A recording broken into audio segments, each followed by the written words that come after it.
ตัวนี้จะเป็นชุดเฟรม K2 ตัวเขามาใหม่เนาะยี่ห้อของมาร์คคู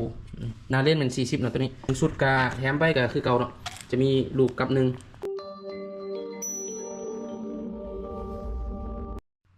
สบายดีเนาะสบายดีน้องสายลาครับวันนี้เราสิมารีวิวตัวนี้จะเป็นชุดเฟรมของ K2 เนาะฝากให้ลูกค้าทาง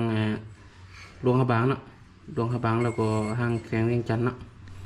ตัวนี้จะเป็นชุดเฟรม K2 ตัวเขามาใหม่เนาะไกด์จะเป็นสีเหลืองทองเนาะชุดแต่งตัวนี้จะเป็นใส่วาล์วZ1000เนาะแล้วก็แหลกของ8แหวนเนาะทางอะลูจะเป็นทางอะลูกลมนเนาะส่วนสปริงกับดอกวาล์วเขาจะเป็นชุดอัปเกรดเรียบร้อยเนาะเปลี่ยนสปริงของแท้ใส่ให้แล้วก็ดอกวาล์วจะเป็นดอกวาล์วรุ่นแข็งเนาะซุปเปอร์ดินแหลกก็คือกันเนาะเปลี่ยนให้แล้วรับประกันแหลกบ่ไหลเนาะตัวนี้ส่วนกล้องจะเป็นกล้องของมาคูเนาะมาคูระยะซูมเป็น3:9เนาะยี่ห้อของมาคูนาเล่นเป็น40เนาะตัวนี้จะหน่อยลุดลงมาตัวนี้ปรับนอกเนาะปรับนอกมีไฟในเลนคือกันปรับนอกดึงออกมาก็ปรับนอกตัวนี้เป็น K2 K2 ตัวนี้กับพับพายได้ปกติเนาะปุ่มพับพายปรับสปริงคอยแห้งปรับอยู่นี้เนาะมักแห้งกับหันเขามักคอยกับหันออกเนาะง่ายๆเนาะK2 เหล้าของรุ่นนี้จะเป็นเหล้าของFX Air กันเนาะ FX Air กันส่วนเก็บเสียงจะเป็นของเกมเต็กเนาะเก็บเสียงจะเป็นของยี่ห้อเกมเต็กรุ่นนี้ที่ว่าใส่ดีในบ้านเฮาเนาะหลายคนใส่เกมเต็ก K2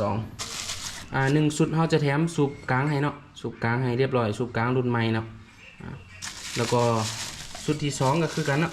เป็น K2 คือกันตัวนี้ลูกค้าทางแขวงเวียงจันทน์เนาะ จัดวาล์วZ1000คือกันเนาะแหลกก็เป็นแหลก8แหวนส่วนกล้องลูกค้าตัวนี้เพิ่นเปลี่ยนเป็นกล้องยี่ห้อของมาร์คเนาะระยะซูมแม่น4:16หน้าเลนส์แม่น44เนาะตัวนี้หน้าเลนส์จะใหญ่กว่าตัวนี้ส่วนตัวนี้ก็จะเป็นคนละแบรนด์เนาะตัวหนึ่งแม่นของมาร์คคูตัวหนึ่งแม่นของยี่ห้อมาร์คเส้นเร่งมันขายกันเนาะเป็นเลขบวก1ชุดกาแถมไปก็คือเก่าเนาะจะมีลูกกับหนึ่งแล้วก็สูบอันนึงแล้วก็ชุดซ้อมสูบชุดซ้อมแหลกเนาะเขามีเวลามื้อหน้าเขาสิมาเฮ็ดคลิปรีวิวกันยิ่งK2 หรือว่าวิธีใส่เนาะให้ลูกค้าเบิ่งเนาะทางอะลูกกลมนคือกันเนาะลูกค้าเพิ่นจัดทางอะลูกกลมนคือกันสำหรับลูกค้าผู้ใดมักน้ำหนักเบาแน่ก็เปลี่ยนเป็นทางคาร์บอนเนาะทางคาร์บอนเขาก็มีคือกันดินตามงบเนาะราคาเดิมตัวแท้ๆก็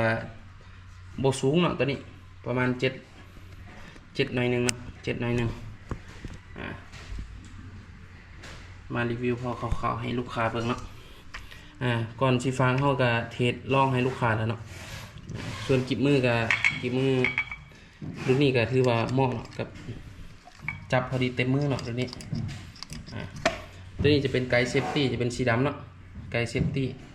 เวลาขึ้นค้อนไปอย่างยิ่งเขาก็เซฟไว้เนาะไว้พลันสำหรับคลิปนี้ก็สั้นๆเนาะพอประมาณนี้ลูกค้าผู้ใดสนใจเครื่องก็สามารถทักเบอร์หน้าโปรไฟล์เนาะท่านเขาจะเครื่องยังบ่หลายเนาะเข้ามาคือละหน่อยเนาะ